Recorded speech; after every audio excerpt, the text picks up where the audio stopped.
रिसालत फैज़ान गौसे आदम फैज़ान गरीब नवाज मसलके आला हजरत उर्से हुजूर मुफ्ती आदम हिंद फैज़ान हुजूर मुफ्ती आदम हिंद नारे तकबीर नारे रिसालत।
अल-फातिहा।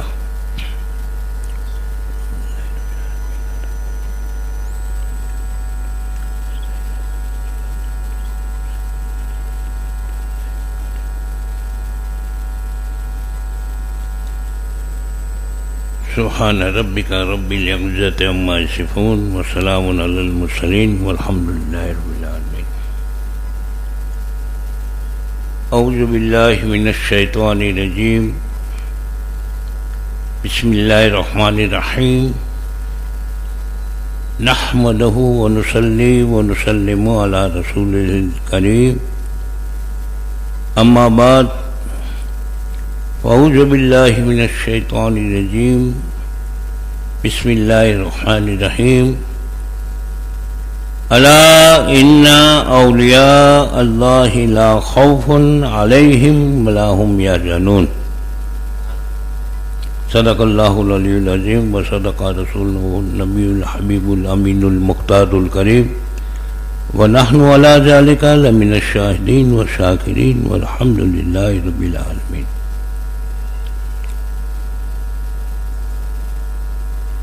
वाजिब ताज़ीम वल एहतराम हज़रात सादात किराम और इस मजलिस में तशरीफ़ फरमा तमाम उलमाए जवील एहतराम और मेरे तमाम सुन्नी जन्नती भाइयों अस्सलाम वालेकुम।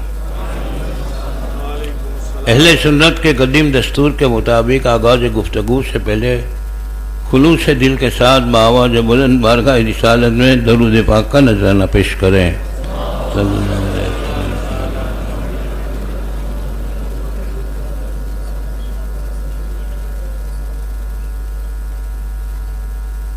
अल्हम्दुलिल्लाह बड़े ही कठिन मरहलों से गुजरते हुए वहाबियों के इलाकों में कई तकरीरें की, मुनाजरे किए, लेकिन किसी तकरीर के लिए मुझे तैयारी करने की जरूरत नहीं पड़ती। ये मेरे पीर का करम है। और बोलने के लिए तो बस अपनी एक गिज़ा है बोलना। लेकिन सरकार मुफ्ती आज़म हिंद रज़ियल्लाहु तआला अन्हु के ताल्लुक से बोलने का जब मामला आता है तब दिल की कैफियत का यह आलम होता है कि ऐसा महसूस होता है कि मैं बोल सकूंगा या नहीं बोल सकूंगा। क्योंकि आज मैं जिंदा हूं, हालत ईमान में हूं, ये सब सदका है हुजूर मुफ्ती आजम हिंद का। अगर हुजूर मुफ्ती आजम हिंद मेरी जिंदगी में ना आते तो मैं आज वहाबियों के स्टेज का मुनाजिर होता। वो मेरे हालात थे। लेकिन कुर्बान जाऊं हुजूर मुफ्ती आजम हिंद पर,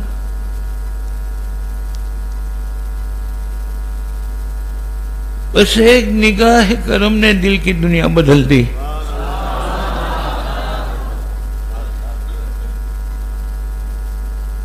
अब मैं बोल सकूंगा या नहीं बोल सकूंगा?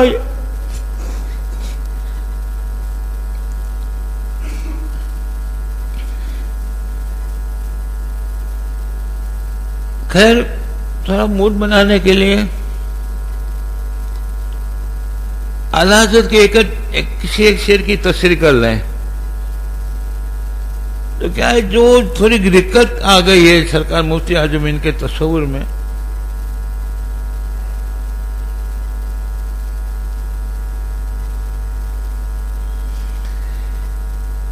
एक नात है सरकार आला हज़रत की, नारे दोज़ख को चमन कर दे बहारे आरिज़। इतनी मशहूर नात नहीं है, शायद आपको ये नई नात लगेगी। नारे दोज़ख को चमन कर दे बहारे आरिज़, जुल्मते हश्र को दिन कर दे नहारे आरिज़।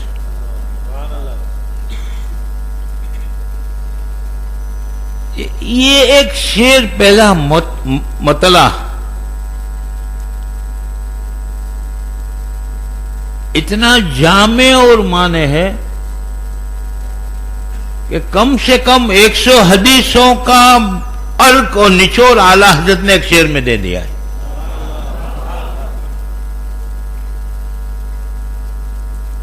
मैं तो कम इल्म हूं, इतना पढ़ा लिखा नहीं हूं, लेकिन मौलाना वासिफ रजा, मौलाना हमारे दारुल के प्रिंसिपल मुस्तफ़ा रजा को या हमारे दारुल के किसी मुदरिस को खड़ा कर दो, तो इस शेर की तस्रीर में वो हदीसों के अंबर लगा देंगे। तो इस शेर के ताल्लुक से कुछ नहीं अर्ज करूंगा, लेकिन इस नात में एक शेर है, उसकी मुख्तसर तशरीह में कर दूंगा। शेर यह है कि तूर क्या अर्श जले, तूर क्या अर्श जले, देख कर वो जलवाए गर्म। तूर क्या अर्श जले, देख कर वो जलवाए गर्म। आप आरिज हो मगर आईना दारे आरिज। हो सकता है कि यहां पर जलवा फरमा उलमाए किराम की मुकद्दस जमात के सिवा सामीन में से किसी के भी पल्ले ये शेर नहीं पढ़ा होगा। आला हज़रत का कलाम है।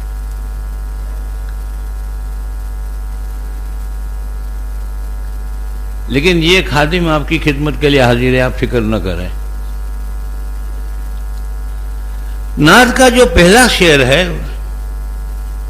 कि नारे दोज़ख को चमन कर दे बहारे आरिज़, इस शेर में आला हज़रत फरमाते हैं कि नमरूद की आग तो हजरत इब्राहिम अला नबीना अलैहिस्सलातु वस्सलाम की जाते सतूदा सिफात के तशरीफ ले जाने की वजह से चमन बन गए, बाग बन गए। ये भी बहुत बड़ा मौजूदा है एक नबी का। इतनी बड़ी आग लगाई थी, कई मीलों तक उस आग के शोले नजर आते थे, और जैसे ही हजरत इब्राहिम अलैहिस्सलाम को उस आग में डाला गया तो आग ठंडी हो गई, वहां पर एक चमनिस्तान हो गया। तो आला हजरत फरमाते हैं कि मेरे आका तो हजरत इब्राहिम अलैहिस्सलाम के भी तो आका है, वहां तो हजरत इब्राहिम अलैहिस्सलाम का वजूद मुकद्दस गया तो आग ठंडी हो गई, लेकिन मेरे आका का वो मर्तबा है कि अगर मेरे आका के रुखसार, आरिज कहते हैं गाल को, किसको कहते हैं? आइन अलीफ रे दौत और इद। अगर मेरे आका मौला सल्लल्लाहु अलैहि वसल्लम के चेहरे अक़दस पे हवा का झोंका आए और वो हवा सरकार के रुखसार को टच करके फिर जहन्नम की तरफ जाए, तो मेरे आका के रुखसार से मस होने वाली हवा का वो मर्तबा है कि उस हवा की वजह से जहन्नम की आग ठंडी हो जाए। नारे दोज़ख को चमन कर दे बहारे आरिज, ज़ुल्मते हश्र को दिन कर दे नहारे आरिज। आग जलती है तो रोशनी होती है कि नहीं होती? कहीं जंगल में कुछ भी नहीं है, अंधेरा छाया हुआ है, तो हम लोग कुछ लकड़ी जलाएंगे तो उजाला होगा। ये आग के ताल्लुक से तो मैं ज्यादा नहीं बताऊंगा, मुख्तसर इतना बताऊंगा कि जब अल्लाह तबारक व तआला ने जहन्नम को बनाया और जहन्नम में आग लगाई गई, तो वो जहन्नम की आग सफेद थी। क्या थी? और 1000 साल तक वो आग जलती रही। 1000 साल तक जलने के बाद वो आग सुर्ख यानी कि लाल हो गए। कैसे? जैसे आज कल हम दुनिया में देखते हैं ना कि हम आग जलाते हैं, गैस का चूल्हा जलाओ या लकड़ी जलाओ तो लाल कलर की आग होती है। फिर 1000 साल तक वो आग जलती रही और जलती जलती जलती सुर्ख में से स्याह हो गई, काली हो गई। दुनिया की आग हम जलाएंगे तो अंधेरा दूर हो जाएगा, रोशनी पैदा होगी। लेकिन जहन्नम की आग का यह मामला है कि जैसे ही जहन्नम की आग तेज होती जाएगी, अंधेरा बढ़ता जाएगा। तो आला हजरत फरमाते हैं कि जहन्नम की उस अंधेरा फैलाने वाली आग जो दहशतनाक है, उस आग का मेरे आका के रुखसार की चमक के सामने क्या बिशात है।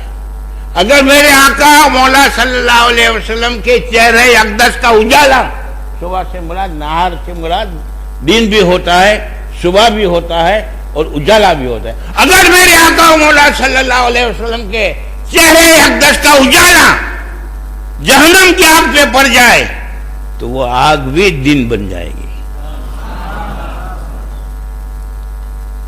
अब ये शेर की तशरीह तो मैं नहीं कर रहा, सिर्फ आपको तमीज़ दे रहा हूं कि इसी नात का मैं एक दूसरा शेर है उसकी मैं तशरीह करूंगा। तूर क्या अर्श जले देख कर वो जलवाए गर्म। आला हजरत फरमाते हैं कि सिर्फ तूर ही नहीं, कोहे तूर ही नहीं, बल्कि अल्लाह तबारक व तआला के नूर की तजल्ली में वो हरारत है कि जब अल्लाह तबारक व तआला ने अर्श को पैदा किया तो अर्श जुम्बिश कर रहा था, कांप रहा था। दस्ते कुदरत ने अर्श पे ला इलाहा इल्लल्लाह लिख दिया तो अर्श की जुम्बिश और बढ़ गई। लेकिन जब दस्ते कुदरत ने अर्श पे लिखा हुआ ला इलाहा इल्लल्लाह का कलमा जो अधूरा था उसको पूरा फरमाया और मोहम्मदुर रसूलुल्लाह लिख दिया तो अर्श ठहर गया अपनी जगह पर। इस वाकया में आला हजरत इशारा कर रहे हैं हजरत मूसा अलैहिस्सलाम के कोहे तूर के वाकये। देखो आला हजरत का एक शेर आप ले लो। फकीर ने 40-50 साल तक सिर्फ हदायत के बख्शिश पे रिसर्च किया तो अक्लें हैरान है कि आला हजरत के एक शेर में सैकड़ों हदीसें और कई आयतों का मफहूम और निचोड़ मिलता है।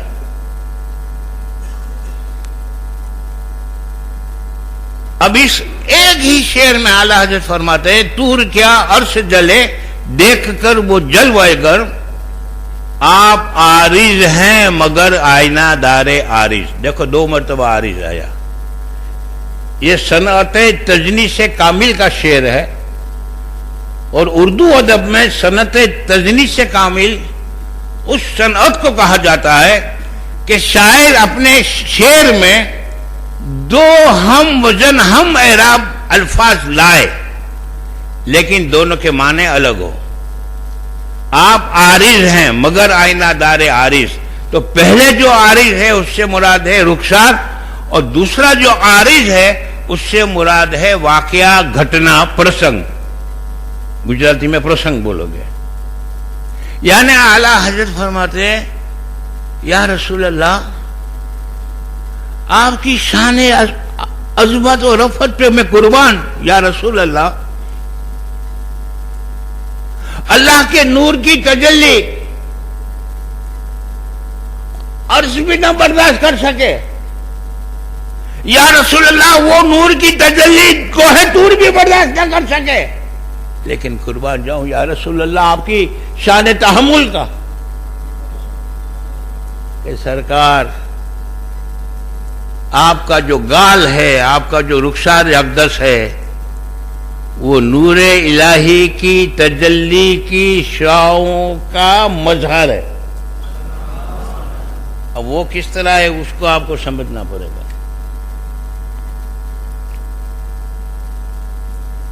देखो आला हज़रत का शेर है, कुरान की आयतें, तफसीर के मफाहिम और अहादीस से भरपूर आला हज़रत का शेर होता है।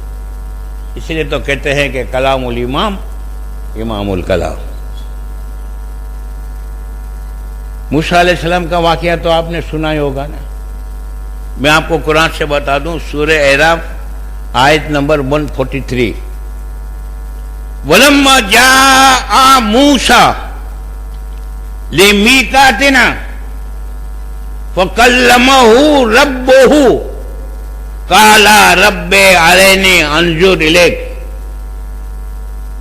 काला लन तरानी वलाकिन अंजुर इलल जबल फ़इन इस्तक़र्रा फसौफ़ तरानी फलम्मा तजल्ला रब्बहु लिल जबल जअलहु दक्का व खर्रा मूसा सईका।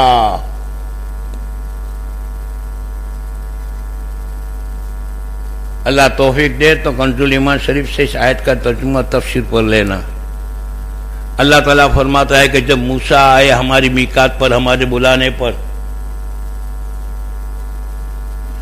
और मूसा से अल्लाह तबारक व तआला ने वकल्लमहु रब्बुहु, मूसा अलैहिस्सलाम से उनके रब ने कलाम फरमाया।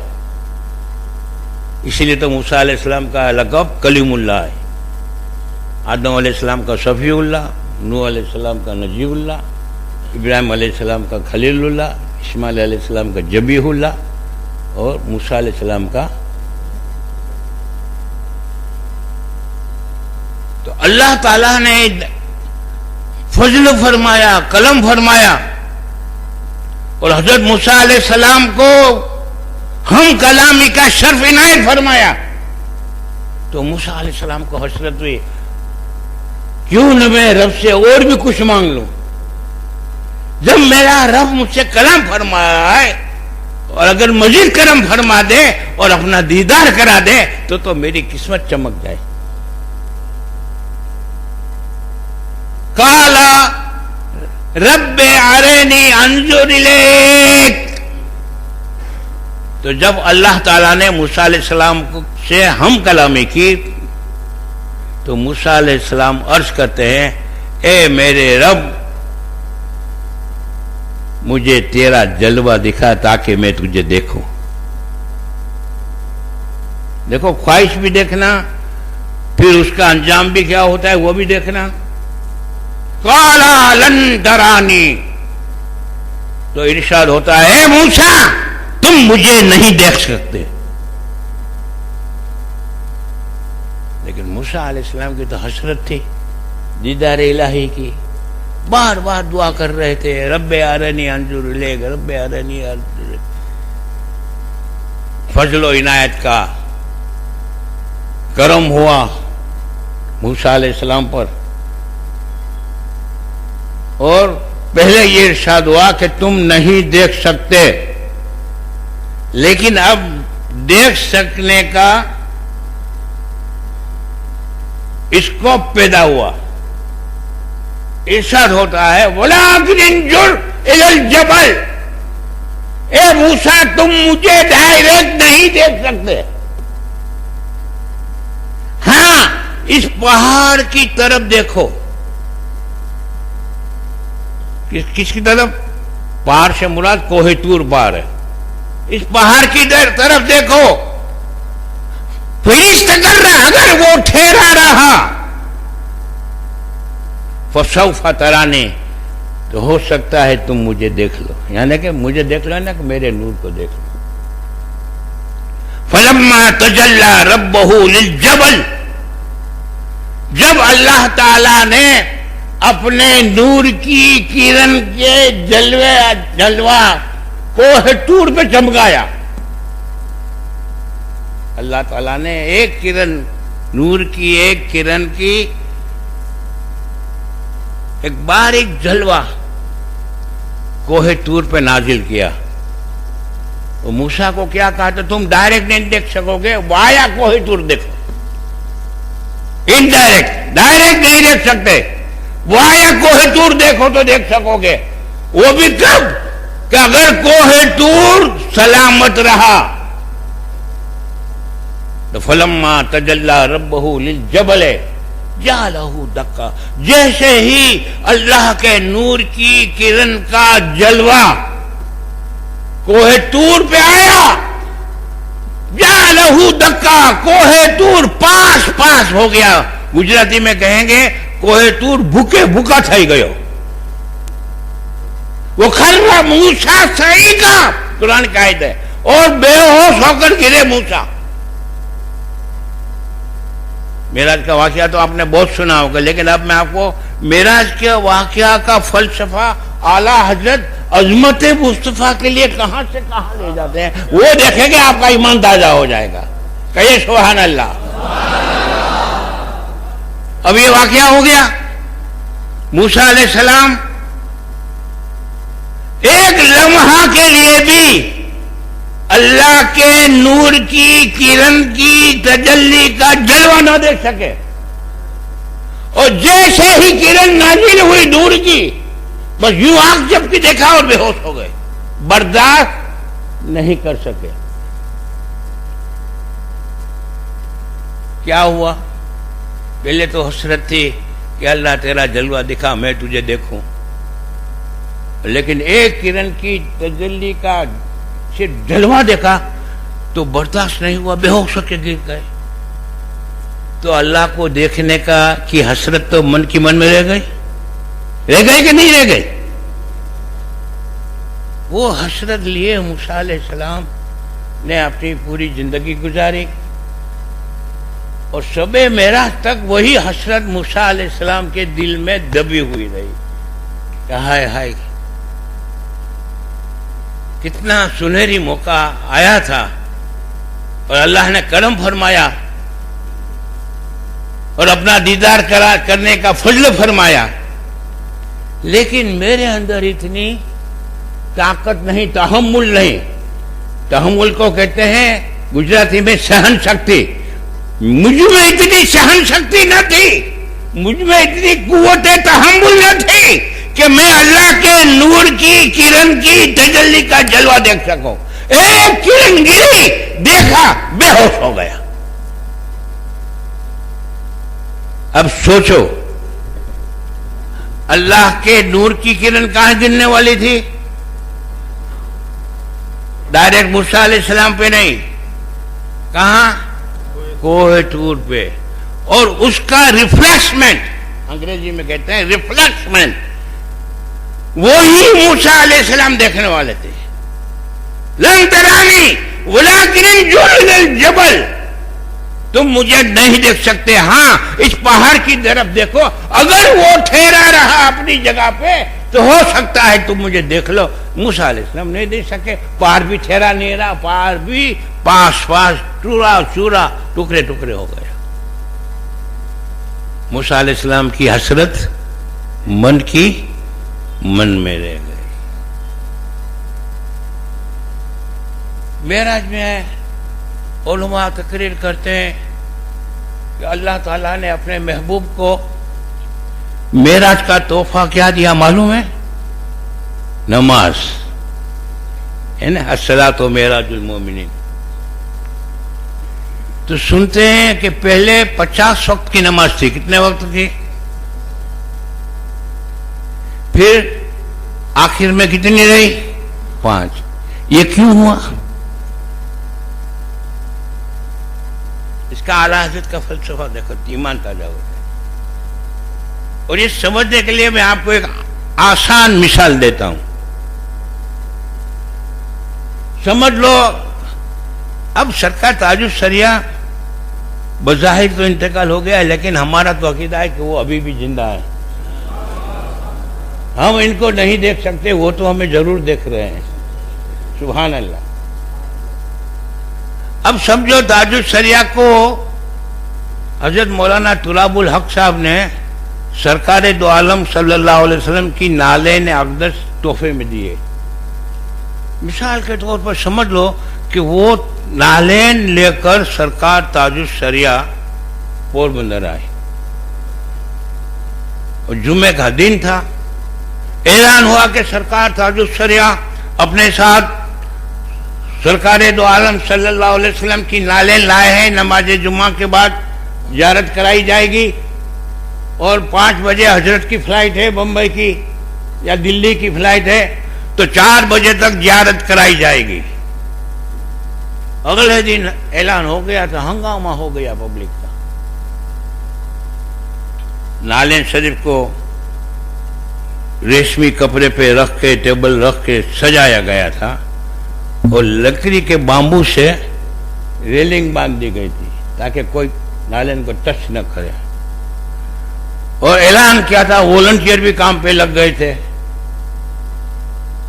तो लाइन से एक के बाद एक आदमी, अब वो जो देखता था, क्या देखता था? कोई टच नहीं करता था, बस यूं लाइन से आए, देखा, आगे बढ़ा, दूसरा आया, देखा, आगे बढ़ा।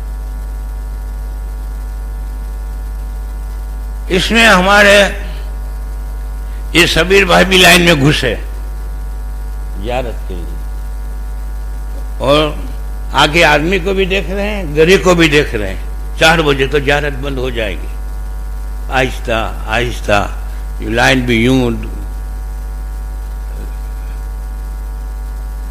बढ़ते बढ़ते बढ़ते बढ़ते बिल्कुल वहां पहुंचे, सामने वाली खिड़की के करीब।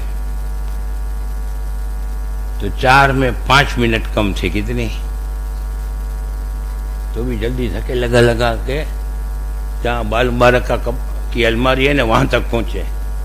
तो दूर से तो नालेन दिख रही है, जलवा दिख रहा है, और आगे अभी भी 15-17 आदमी थे कि ऐलान हुआ कि अब ज़ियारत बंद हो गई।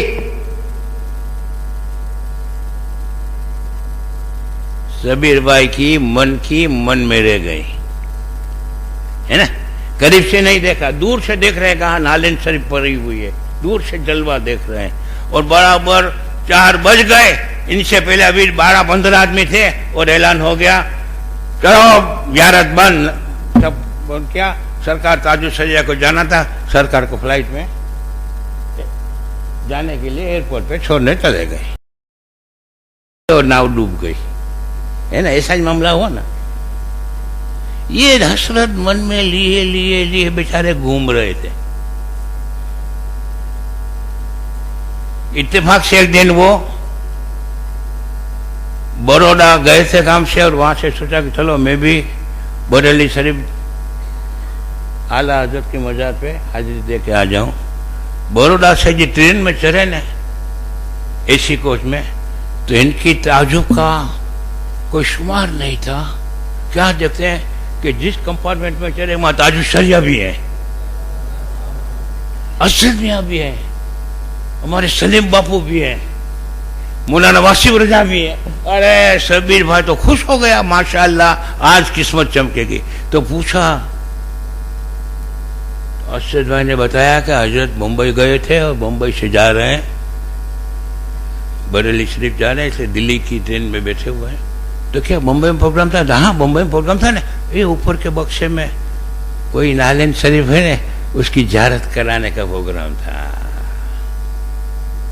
अब सच्ची बोलना, शबीर भाई की क्या हालत हो गई? शबीर भाई के दिल में हसरत अब अंग्रेजी लेके खड़ी हो गई। मौलाना वासिफ रजा के कान में कहा, हजरत आप जब सिफारिश करो ना असद भैया को। यार उस दिन तो ऐसा था ना, बस थोड़ा डिस्टेंस था ना और जियारत बंद हो गई थी। असद भाई ने वासिफ रजा साहब से बात सुनी, तो कहा, हजरत इसमें आप फरमा रहे हैं, क्या बुरी बात है, करा देते हैं जियारत। तो बक्सा उतारा, पूछा वुजू है? हाँ सब वुजू है। और शबीर भाई के सामने वो नाले नाए। अब आप कसम से बोलना, इंसाफ करना, अब शबीर भाई क्या करेगा? खाली दूर से देख के छोड़ देगा? चूमेगा, सर पे रखेगा, सीने से लगाएगा, हैं? सब हसरत निकालेगा। अगर मस्जिद में मौका मिल जाता तो सिर्फ देखने का मौका मिलता। बिला मिसाल तमसील मूसा अलैहिस्सलाम के दिल में दीदार इलाही की हसरत तभी हुई थी। रब से गुजारिश की तो रब ने फरमाया, मूसा नहीं देख सकते, अगर मेरे नूर का जलवा देखना है तो कोहे तूर को देखो। अगर कोहे तूर सलामत रह गया तो तुम देख लोगे, लेकिन कोहे तूर भी सलामत न रहा, मूसा अलैहिस्सलाम भी बेहोश हो गए। वो हसरत दबी हुई थी और शबे मेराज में उनको ये मौका मिल गया। सरकार कहां गए?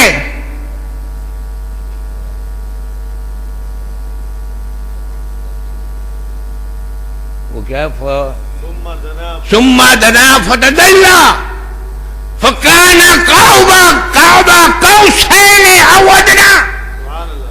हुजूर मेराज में गए,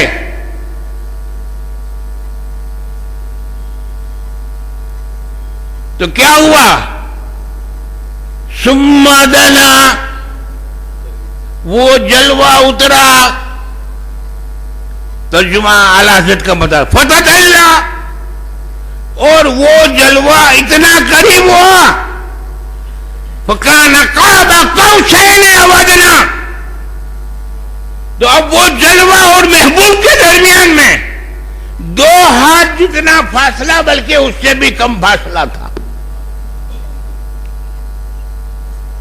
अब देखो, मूसा अलैहिस्सलाम नूर इलाही का दीदार कहां से करने वाले थे? वहां या कोहे तूर। देखो क्यों कि कोहे तूर पर अल्लाह ताला ने अपने नूर की तजल्ली की किरण का जलवा चमकाया। वो भी मूसा न देख सके, मूसा तो ना देख सके, लेकिन जिस पहाड़ पे नाजिल किया था वो भी सलामत न रहा।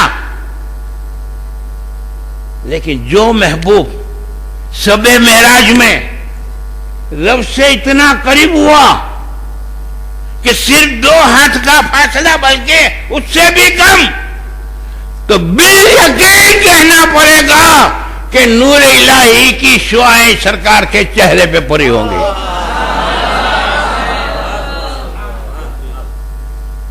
जब सरकार मेराज से वापस आ रहे थे तो सरकार का चेहरा देख के समझ गए, अरे इनके चेहरे पे तो वही नूर है जो कोहे तूर पे एक झलक देखी थी। अब मेरी हसरत निकालो। देखो मूसा अलैहिस्सलाम की वो सोई हुई हसरत है, अंगड़ाइयां लेके खड़ी हो गई। सोते हैं, या अल्लाह, इनकी शान तहम्मुल, सहन शक्ति का क्या कहना कि एक किरण इतने दूर फासले से कोई दूर पे आई तो कोई दूर रह जा हो गया। ये तो बिल्कुल करीब से रब को देख कर आए हैं। तो ला मुहल्ला बिल यकीन नूरे इलाही चेहरे अक़दस पर आरिज पे गिरा तो वाया कोहे तू न देख सका तो वाया रुखसारे मुस्तफा तो देख लो।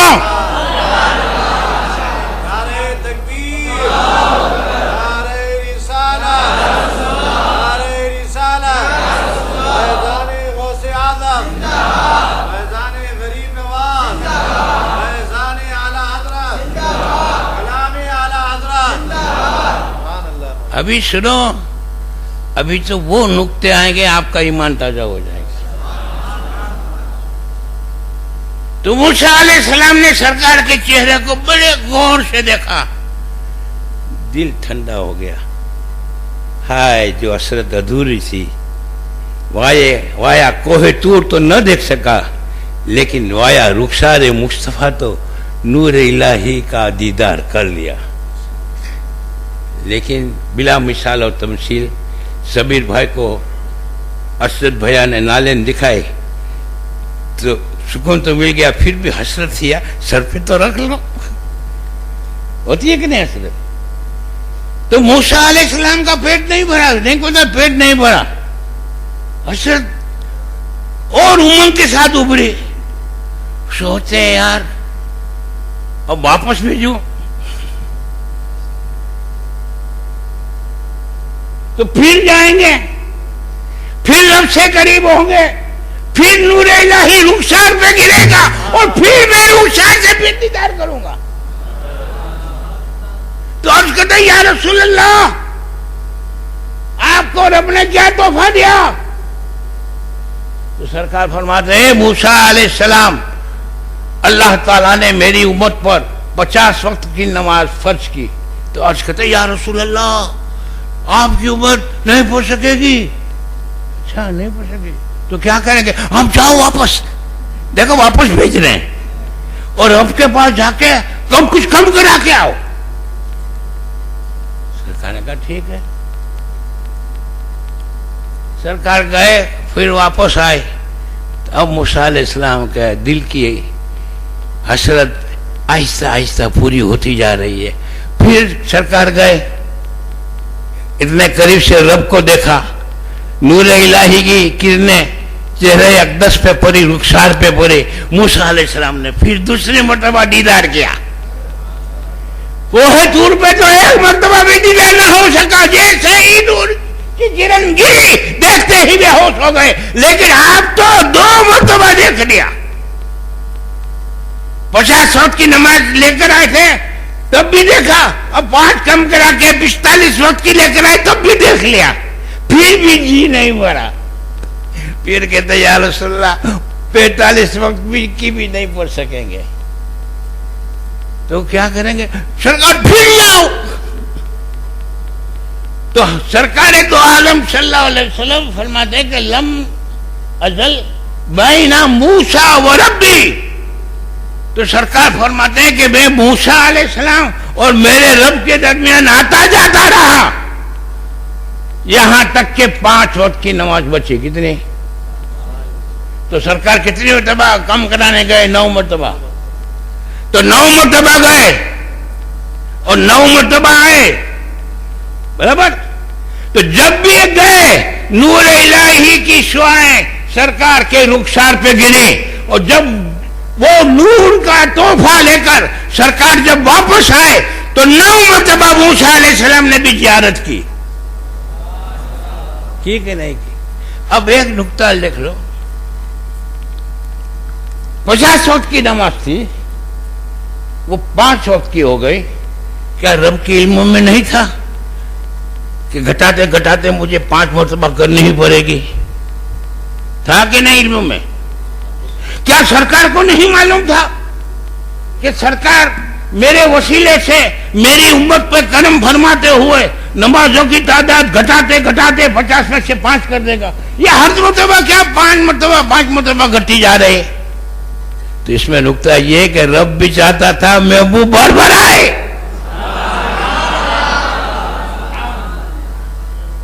न तो पहले मरतबा में अल्लाह कहते था प्यारे महबूब तुम्हारी उम्मत के लिए 5 ही रखते हैं, एक राउंड में मामला खत्म हो जाता। या हर मतलब आए 5 कम हुई, 45 हुई, फिर 40 हुई, फिर 35 हुई, फिर 30 हुई। ये क्या जरूरत थी? सरकार नहीं कह सकते थे अल्लाह तू आलिमुल गैब व शहादा है, इन्नका अला कुल्ली शैइन कदीर है। या अल्लाह तू आखिर में 5 ही वक्त की करने वाला है, अभी सही कर दे। लेकिन सरकार भी चाहते थे कि हर मतलब 5 कम होवे तो इतनी मतलब मुझे ज्यादा वहां जाने को मिले। इसी को आला हजरत फरमाते हैं कि तूर क्या। अब इसमें बहुत नुक्ते हैं हजरत, लेकिन वो बयान करूंगा नहीं तो वो आज का जलसे का सब लोग 12:30 तो हो गए हजरत। आप आरिज हो मगर आईना दार आरिज। जो वाकया हुआ है यानी कि रब से कुर्बत का, उसकी अक्कासी आपके गाल कर रहे हैं। क्या कर रहे हैं? शेर समझ में आ गया? चलो इंशाल्लाह कभी मौका आएगा तो और वजाहत करूंगा इसके सिलसिले में। फिर इसमें क्या हिकमतें थी, फिर क्या आसमान को मिला सरकार के आने से। अब इसमें भी आला हजरत के कई अशार हैं। अगर से छाले सितारों से पर गए लाखों, मगर तुम्हारी तलब में थके न पाए फलक, तुम्हारे जर्रे के पर तो सितारा हाय फलक। ये सब बातें क्या है? ये सब इश्क का जज्बा था। और उसी आशिक के सादिक के शहजादे, आशिक इब्ने आशिक, मुजद्दिद इब्ने मुजद्दिद, वली इब्ने वली, ताजदार अहले सुन्नत, मुक्तदाए अहले सुन्नत, रहबरे उलमा व मशाइख हुजूर मुफ्ती आजमीन रज़ी अल्लाह ताला अन्हु का आज हम उर्स मना रहे हैं।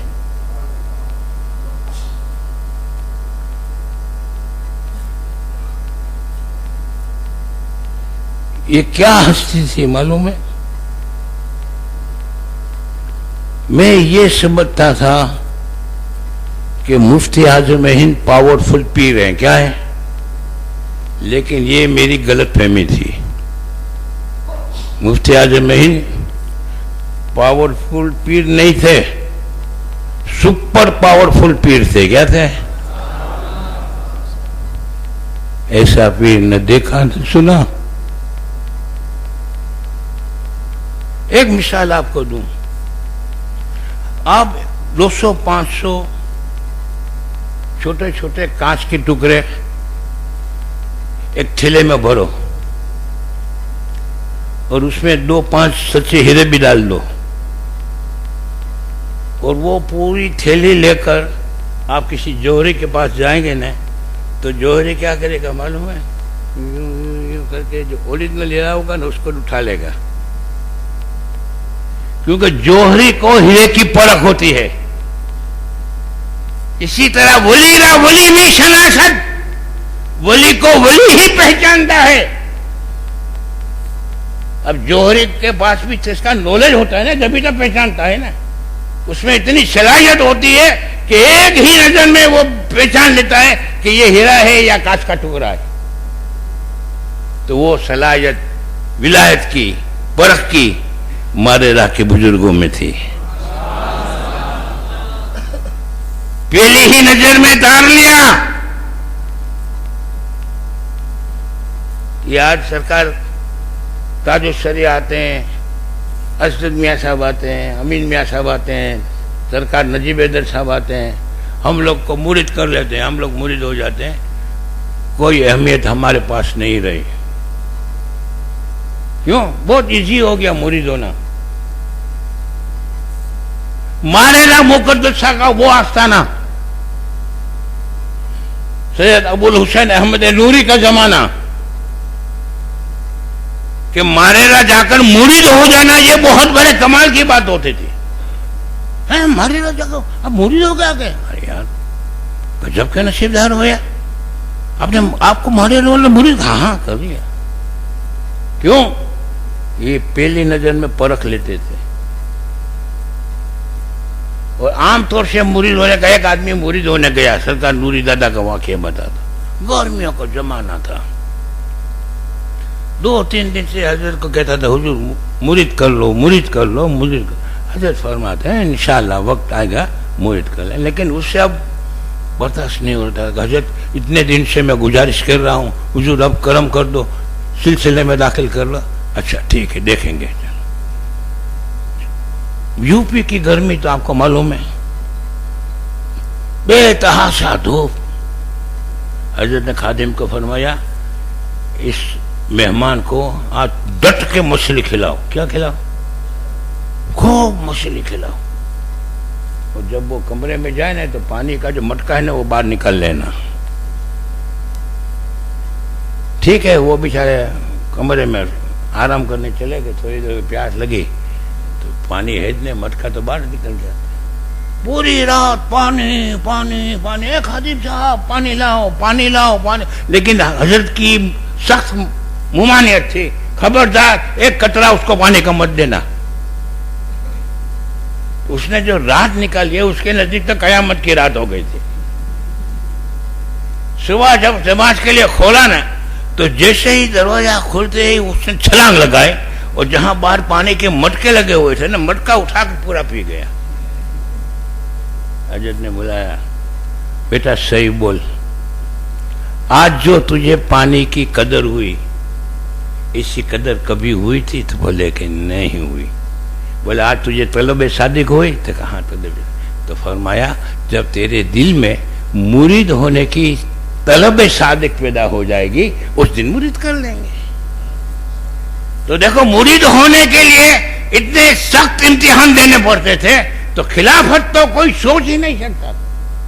आला हजरत गए, यही मुरीद किया, यही खिलाफत। और मुफ्ती आजम इन तो एक दिन की उम्र थी और खिलाफत दे दी। ये वली शनास थे, जोहरी जवाहरत का शनास होता है, ये वली शनास बुजुर्ग थे। मारेरा मुकद्दस आके पहले ही नजर में डाल लिया, ये वली इब्ने वली है।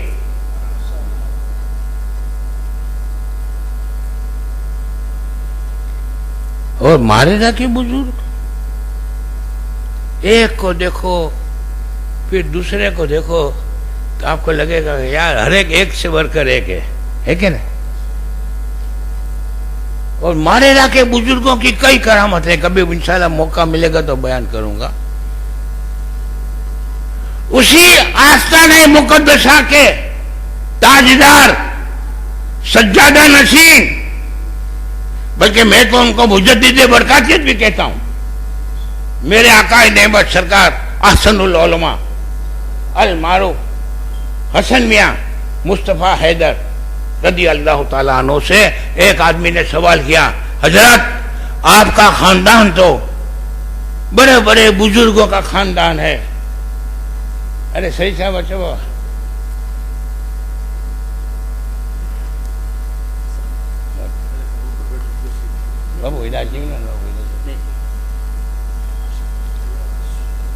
हसन मियां से गुजारिश करते हैं कि आपके खानदान में बड़े बड़े बुजुर्ग गुजरे हैं, सरकार आपके किसी बुजुर्ग की एक दो करामत तो बताओ। तो सरकार आसनुल उलमा फरमाते हैं कि हमारे खानदान की सबसे बड़ी 2 करामतें हैं। कितनी? पहली करामत का नाम है मौलाना अहमद रजा और दूसरी करामत का नाम है हुजूर मुफ्ती आजमीन। देखो, इन वलियों ने वलियों को पहचाना। दूसरी एक बात, आज के दौर में विलायत की पहचान करामत हो गई है। क्या हो गई है?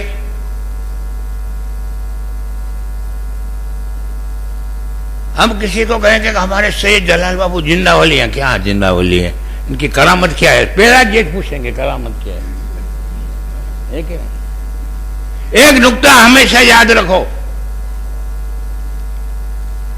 आज के दौर में किसी वली के लिए सबसे बड़ी करामत इस्तिकामत फिद्दीन और पाबंदी शरीयत, यही सबसे बड़ी करामत है। अगर कोई आदमी सुन्नी अकीदा तसल्लुफ के साथ सुन्नियत के अकायद पर कायम है और शरीयत का पाबंद है, खुदा की कसम हम उसकी एक भी करामत का जिक्र नहीं करेंगे, वो वली है। शरीयत का पाबंद, तसल्लुफ़ी दीन का जज्बा और अमल रखने वाला बेशक वली है। और वलियों के लिए हज़रत जुनैद बगदादी रज़ी अल्लाह ताला अन्हु फरमाते हैं कि वली हमेशा अपनी करामत को छुपाता है। जिस तरह औरत अपनी माहवारी के दिनों को छुपाती है, इसी तरह वली अपनी विलायत और करामतों को छुपाता है। आज तो फैशन हो गई है बाबा की करामत, हो गई है कि नहीं हो गई? लेकिन हुजूर मुफ्ती आजम इनकी जिंदगी का आप जायजा लेंगे तो जो असल करामत थी, इस्तिकामत थी दीन, शरीयत की पाबंदी, तकवा परहेज़गारी, वो तो बेशक थी, इनका कोई शान ही नहीं था। लेकिन इसके बावजूद भी हजरत की इतनी करामतें हैं, इसलिए तो मैंने अपनी मनकबत में कहा, करूं मैं तज़किरा तेरी करामत एक या दो हो, करूं मैं तज़किरा तेरी करामत एक या दो हो।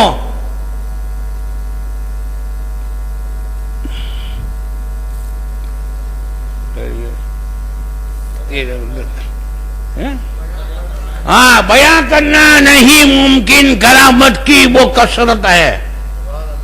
हुजूर मुफ्ती आजम इनकी कदम कदम पे करामतें हमने देखी, अल्हम्दुलिल्लाह।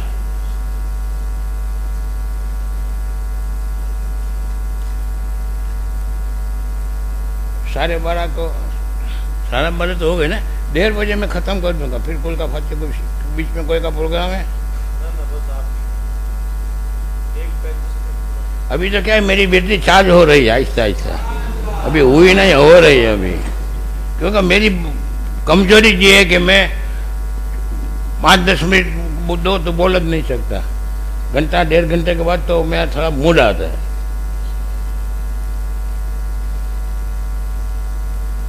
दूसरी एक बात, मीर अब्दुल वाहिद बिलग्रामी रज़ी अल्लाह ताला अन्हु, जो खानदान बरकात मारेरा मुकद्दसा के मूरी से आला है, वो फरमाते हैं वली अपनी करामत को छुपाता है, लेकिन तावीज और दवात के जरिए अपनी करामत को आम करता है। अब मिसाल के तौर पर इसको कैंसर की बीमारी, अल्लाह कभी ना करे, क्या नाम है, कमर को अल्लाह ना करे कैंसर की बीमारी है, हाथ का कैंसर है, और इनको लेकर आओ मौलाना वासिफ रजा के पास, और वासिफ रजा खाली यूं हाथ फिरा देंगे, डॉक्टर के पास जाएगा, कैंसर तो खत्म हो गया, अरे गांव में शोर हो जाएगा, जिंदावली लगी ना मशीन, कहीं हो जाएगा कि नहीं हो जाएगा।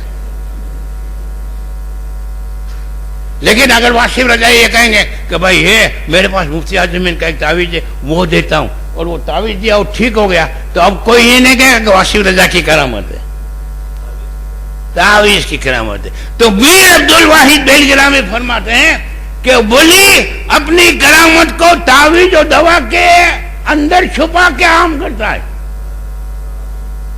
अब एक नक्श है शिफा का, समझ लो, वो नक्श में किसी को लिख कर दूं, उसमें कुरान की आयतें हैं, 6 आयतें शिफा हैं, समझ लो, लेकिन वही नक्श को अगर ताजुल शरिया लिख के देंगे तो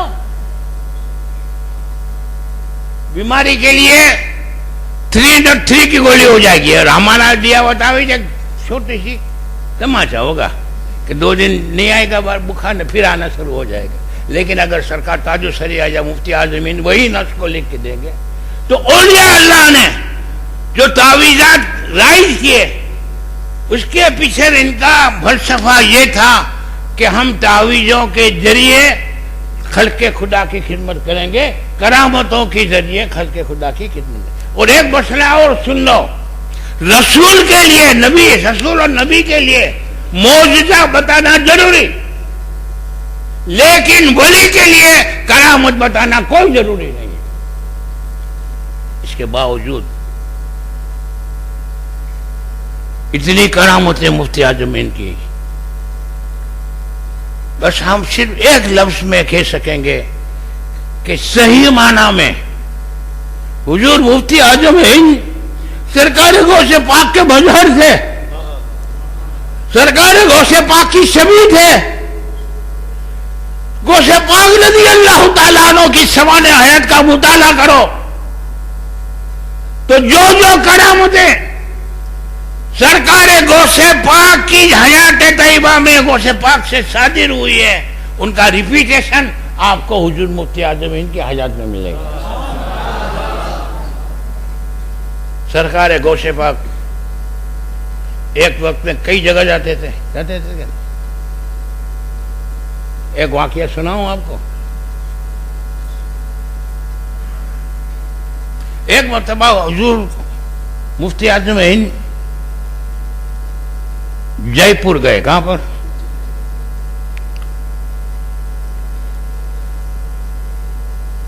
कई दिन ठहरे और ये जिस दिन की बात है उस दिन के दूसरे दिन हजरत दोपहर को जयपुर से रवाना होने वाले थे। तो एक मौलाना बदरुद्दीन साहब करके थे, मौलाना जियाउद्दीन साहब, बदरुद्दीन जियाउद्दीन साहब, वो हुजूर की खिदमत में आए कि हजरत आज आप इधर हैं तो हुजूर आज रात की दावत आप मेरे घर पे खाने के लिए तशरीफ लाएंगे तो मेरी किस्मत की मेराज हो जाएगी। तो हजरत ने फरमाया कि ठीक है आएंगे। मौलाना जियाउद्दीन साहब तो खुश हो गए, खुशी के मारे जल्दी जल्दी वहां से निकले कयामगाह से ताकि घर पे जाके हुजूर मुफ्ती आजम इनकी दावत की तैयारियां शुरू कर दें। थोड़ी देर हुई तो हुजूर मुफ्ती आजम के एक मुरीद थे, बहुत गरीब थे, उनका नाम था आशिक अली। क्या नाम था? तो आशिक अली भी आए। हजरत से पूछा कि हजरत आपकी रवानगी कब है? तो हजरत ने फरमाया इंशाअल्लाह कल दोपहर को मैं जाऊंगा। तो आशिक अली कहता है कि हुजूर आप कल दोपहर जा रहे हैं ना, तो एक गरीब पे करम कर दो, आज रात को मेरे घर दावत खा लो। तो हजरत ने फरमाया ठीक है आऊंगा। आशिक अली भी खुश होके गया। तो हाजरीन थे वो कहते हैं कि हजरत आज रात की दावत तो आपने मौलाना जियाउद्दीन साहब की कबूल की है और फिर साथ में आपने आशिक अली भी कबूल कर ली। तो हजरत फरमाते हैं क्या तुम मेरी मालूमात में इजाफा करना चाहते हो? क्या फरमाते हैं? क्या तुम मेरी मालूमात में इजाफा करना? खामोश रहो। अब उस सफर में हजरत के साथ हजरत के दामाद और मौलाना खालिद रजा साहब के वालिद हजरत साजिद अली साहब दीन के मकान वो भी साथ में थे। तो वहां दावत खाई।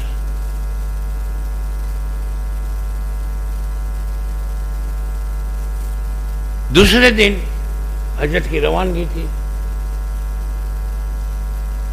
तो रेलवे स्टेशन पे वो आशिक अली दौड़ता दौड़ता आया और भीड़ को चीरता फाड़ता हुआ हजरत तक पहुंच गया। ट्रेन जाने की बिल्कुल कुछ ही मिनट बाकी थी।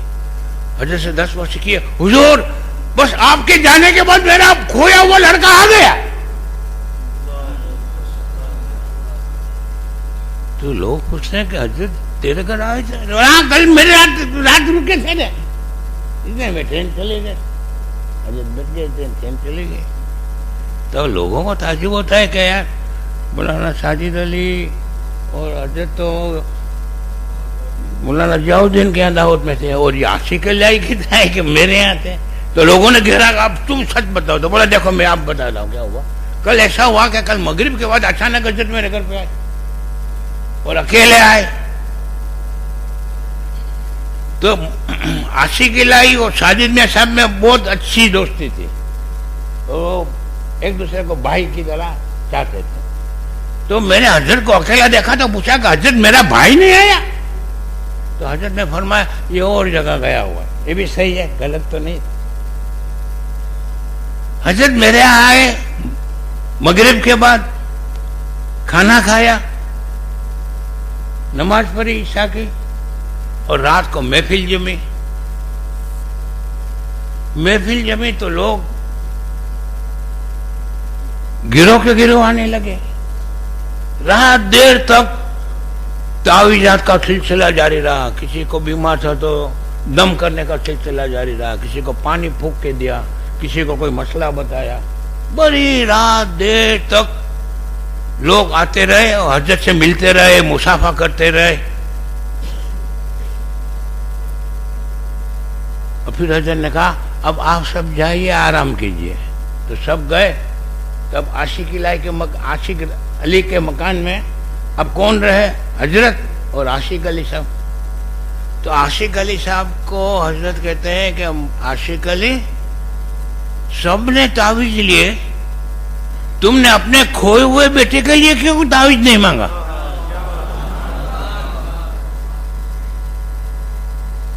तो आशिक अली कहते हैं कि हजरत मैं आपका मुरीद हूं, यही मेरा बड़ा तावीज है।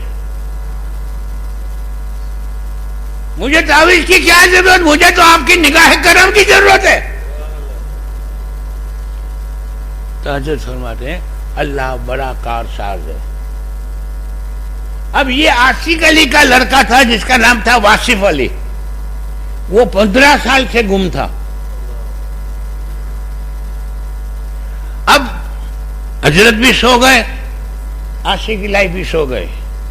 फजर के लिए हजरत उठे, नमाज पढ़ी। आशिक अली से कहा आशिक भाई मैं जा रहा हूं। तो आशिक कहता है कि हजरत नाश्ता, बगैर नाश्ते की आप जाएंगे? तो बोले नहीं, नाश्ते की कोई जरूरत नहीं, मुझे जरूरी है, जाना है। तो हजरत अकेले निकलने लगे। तो मैंने कहा हुजूर पैदल कहां जाएंगे? मैं अभी एका लाता हूं घोड़ा गाड़ी। हजरत कहा इसकी कोई जरूरत नहीं है।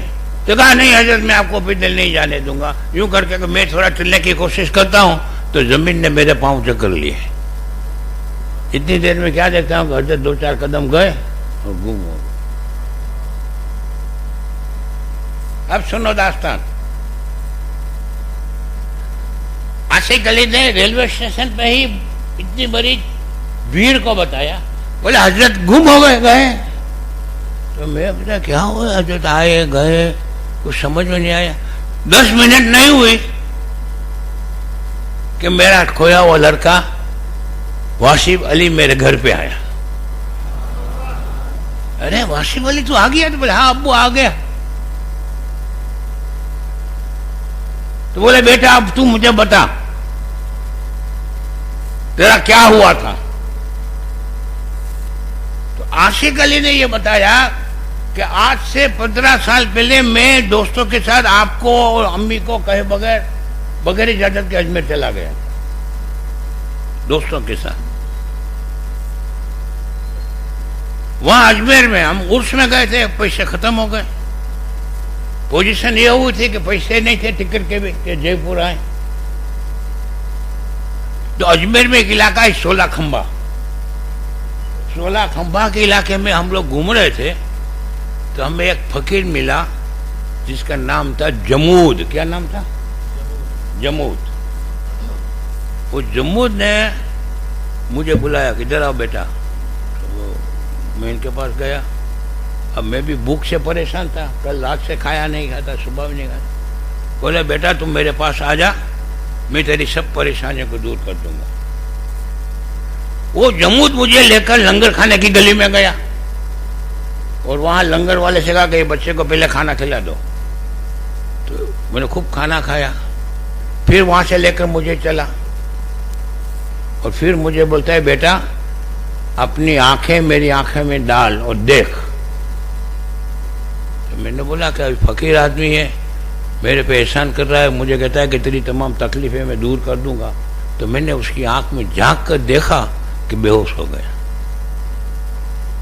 फिर होश में आया तो मुझे कुछ पता नहीं था, बस इतना जानता था कि मैं उसके वश में था। किसमें था? वो जहां ले जाता था उसके साथ मैं बोले 15 साल घूमता रहा। कितने साल?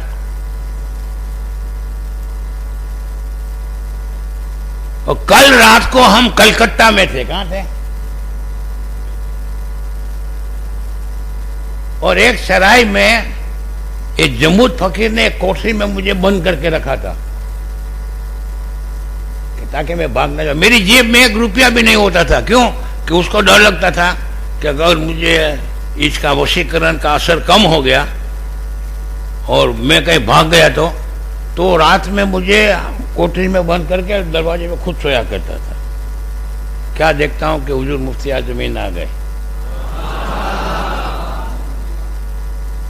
तो फरमाते हैं, वाशिफ अली तू क्या कर रहा है यहां? तो मैंने कहा कि हुजूर मैं क्या करूं, मैं मजबूर हूं, ये जम्मूद फकीर ने मुझे कैद में रखा है। तो हजरत ने कहा बुलाओ, कहां है वो? तो बोले इतने में ही होगा। तो उसने आवाज दी तो जम्मूद फकीर आया। तो हजरत ने कहा जम्मूद इस बच्चे को आजाद कर दे। तो जम्मूद क्यों कर दूं? तो हजरत फरमाते हैं कि उसके माँ बाप परेशान है। तो वो कहता है कि नहीं ये मेरी खिदमत के लिए मैं आज़ाद नहीं करूँगा। बस हजरत को जलाल आया और हजरत ने उसकी तरफ जलाल भरी निगाहों से देखा तो ऐसा लगता था कि हजरत की आंख से कुछ शोले निकल रहे हैं और जम्मूद की आंख पे गए। बस जम्मूद चीखा, हाय मेरी आंखें, अंधा हो गया, अंधा हो गया। वो बेहोश होके गिर पड़ा जमीन पे।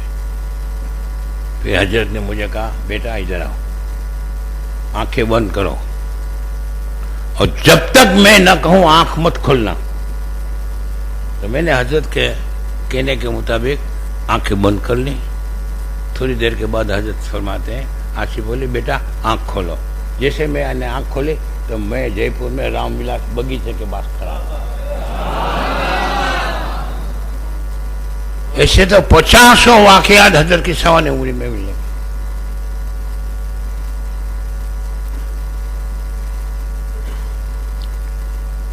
बरेली में एक हाजी साहब थे, हाजी अब्दुल्ला।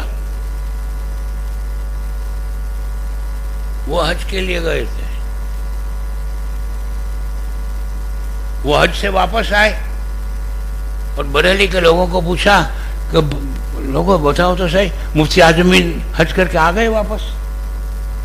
क्या बोलते हैं? मुफ्ती आजमीन हज करके आ गए? तो लोग बोलते कि मुफ्ती आजमीन हज करके वापस आ गए।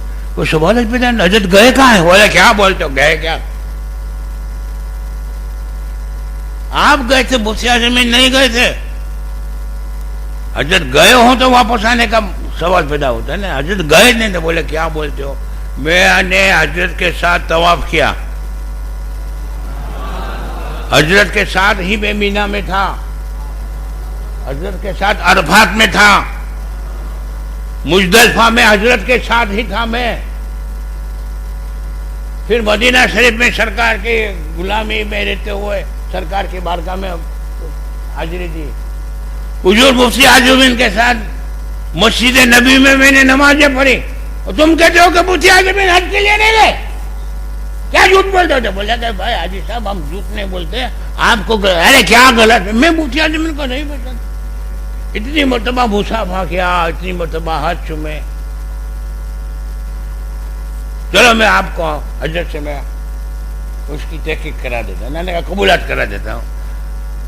हाजी साहब दूसरे लोगों को लेकर हजरत के पास आए। हजरत मुस्कुराए और फरमाते हैं, हाजी साहब सब बातें बयान करने की नहीं होती। देखो ये मुफ्ती आजमीन का तसर्रुफ था। एक ने कई वाकया, बल्कि दिलों के खुतरात से भी हजरत को मालूम हो जाता था।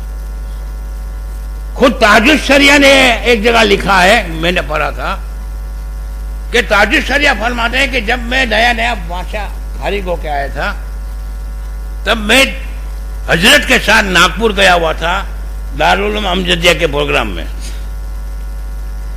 तब अमजदिया का मदरसा गांजा खेत में था और नए का काम दूसरी जगह चल रहा था। तो अमजद जाके सद्दे का ऐलान हुआ तो सबने डाला। और हुजूर मुफ्ती आजम हिंद, आप समझ लो ये कोई चिल्ला चालू पीर नहीं थे। मुफ्ती आजम हिंद के वालिद सरकार आला हज़रत, इनके वालिद मौलाना नकी अली खान साहब, इनके वालिद मौलाना रजा अली खान साहब, इनके वालिद हाफिज मोहम्मद काजिम साहब, इनके वालिद मोहम्मद आजम साहब, इनके वालिद सादुल्ला खान और इनके वालिद शहीदुल्ला खान। तो जो शहीदुल्ला खान थे वो रोहेलखंड के सबसे बड़े जागीरदार थे। और रोहेलखंड का जो किला है वो हजरत की जागीर था। और आला हजरत के दादा मौलाना रजा अली और आला हजरत के वालिद मौलाना नकी अली साहब के जमाने तक इनकी जागीर में बरेली तहसील के 400 देहात थे। कितने? वो 400 देहात के जमींदार थे। और ऐसे जमींदार थे कि उस गांव में 1 बीघा जमीन भी किसी और की नहीं होते थे। इतने बड़े जमींदार थे। कोई चंदा चुंदी पे और या मांग बिक कर अपना गुजारा या मदरसा नहीं चलाते थे। लेकिन आला हजरत के वालिद मौलाना नकी अली खान साहब जंग आजादी के मुजाहिदों को घोड़े सप्लाई करते थे। जब अंग्रेजों के सामने जंग चल रही थी 1857 के बरवे की जो आग शुरू हुई थी, और मुजाहिदों को खाना भी पहुंचाते थे। और आला हजरत के दादा मौलाना रजा अली खान साहब ने बरेली के अंदर में जनरल बख्त खान की हुकूमत कायम कर दी थी। 1857 का बलवा हर जगह नाकामयाब रहा, लेकिन बरेली में कामयाब हो गया। बरेली से अंग्रेजों को भागना पड़ा था। फिर जब ये गदर का मामला सर्द हो गया, ठंडा हो गया, तब आला हजरत के वालिद और आला हजरत के दादा के ऊपर मुकदमा चलाया गया। और जो 400 देहात थे वो सब के सब ब्रिटिश गवर्नमेंट ने जब्त कर लिए। फिर कोर्ट की कार्रवाई हुई, आप अपील में गए तो बिल आखिर ये कॉम्प्रोमाइज हुआ कि 40 गांव वापस दिए। कितने? ये 40 गांव मुफ्ती आजम ने क्या करा मालूम है? 40 गांव का उस जमाने में शुद्धि चर्व चली थी। किसकी? मुसलमानों को आर्या बनाने की एक तहरीक चली थी। स्वामी सद्दानंद इतना चर्ब जबान था और इसने कुरान की आयतों के तोड़ मरोड़ के गलत माने निकाल कर ऐसी गुमराहियत फैलाई थी। और पैसों की लालच भी इतनी दी जाती थी कि बरेली के अलावा रामपुर, मुरादाबाद, संभल, हसनपुर, आगरा, वाराणसी वगैरह इलाकों में 6 लाख मुसलमान आर्या बन गए थे। कितने? 6 लाख मुसलमान। आला हजरत ने हुजूर मुफ्ती आजम इनको अपने घर से बाहर भेज दिया। कहा बेटा इस शुद्धि की तहरीक का अब हमें हर एतबार से मुकाबला करना है। तो हुजूर मुफ्ती आजम हिंद सदुल अफाजिल मौलाना नईमुद्दीन साहब, शेर वैसे सुन्नत मौलाना हसमत अली साहब वगैरह अजिल्लाए उलमा की हमरा हुजूर मुफ्ती आजम हिंद 11 महीना 3 दिन तक घर के बाहर रहे। कितने महीना? और ऐसे देहातों में गए कि जहां बैलगाड़ी भी नहीं जा सकती थी, सनगलाख रास्ते होते थे और हजरत पैदल चलते थे। ये हालत होती थी कि हजरत के पांव से खून जारी हो जाता था। लेकिन हजरत ने अपनी इस खिदमत में कोई कमी वाकई नहीं होने दी। और अल्हम्दुलिल्लाह उन 6 लाख मुसलमान जो मुर्तद हो गए थे सबको वापस इस्लाम मिला है। और इलावा जी 5 लाख रजपूतों को कलमा पढ़ाया। 5 लाख रजपूतों को कलमा। बेटा जा पानी पिला मेरे को। तो जहां हजरत जाते थे वहां एक मदरसा कायम करते थे। मदरसे के लिए जमीन खरीदते थे, इमारत बना देते थे, वहां कोई मुदरिस रख देते थे। और इसके अलावा ये वहाबियों ने जो खिलाफत कमेटी चलाई थी, जमीयतुल उलमा हिंद, जमीयतुल उलमा इस्लाम और ये मोहम्मद अली जिन्ना की पार्टी जिन्होंने गुमराही फैलाई थी, सबका मुकाबला हुजूर मुफ्ती आजम ने किया और अपने सब दौलत को सिर्फ दीन की खिदमत के लिए, सुन्नियत की बका के लिए खर्च कर दिया।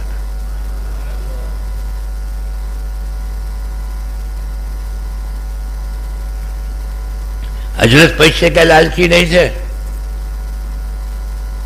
एक वाक्या आपको सुनाऊंगा ना तो आप हैरत से सस्तर रह जाएंगे। और कुछ वाक्या तो ऐसे हैं कि जहां मैंने अपनी आंखों से देखे। जयपुर में एक बहुत बड़े जौहरी थे जिसका नाम था हाजी अशफाक हुसैन, सॉरी हाजी अखलाक हुसैन। हाजी अखलाक हुसैन का जो मकान था वो कोई मकान नहीं था बल्कि एक राजा की हवेली होती है, ऐसा मकान था। हजरत का मुरीद, उसकी बीवी हजरत की मुरीद, और रोजाना 100, 200, 300, 400 मेहमान राजस्थान, बिहार से, इधर से उधर से हजरत को मिलने आया करते थे। उन तमाम को हाजी अखलाक हुसैन अपने मकान में ठहराते थे, खाने पीने रहने का इंतजाम कर देते थे। जब हजरत जाने लगे तो उसने हजरत की रुखसती का ये एहतमाम किया कि अपने खादिमों को वो राजस्थानी लिबास पहनाया, और सर पे वो राजस्थानी साफे बंधवाए, और सबके हाथ में थाल, उसमें तोहफे और उसके ऊपर रेशमी रुमाल। जाकर यहाँ से जाने वाले बाहर तो मिंबर से लेकर वो बाहर के रास्ते तक दोनों साइड में वो हजरत बीच में से चले, और फिर ये हजरत को बोले कि हजरत से आपके हजरत जैसे ही कमरे से बाहर निकले, बाहर हॉल में आए तो देखते हैं कि 2 लाइन खड़ी हुई है, खुदाम हाथ में सब थाल लेके खड़े हैं। तो हजरत फरमाते हैं कि हाजी साहब ये क्या है? तो हाजी अखलाक हुसैन कहता है हुजूर ये क्या है मुझे नहीं मालूम, ये आपकी बेटी ने आपकी खिदमत में तोहफा भेजा है।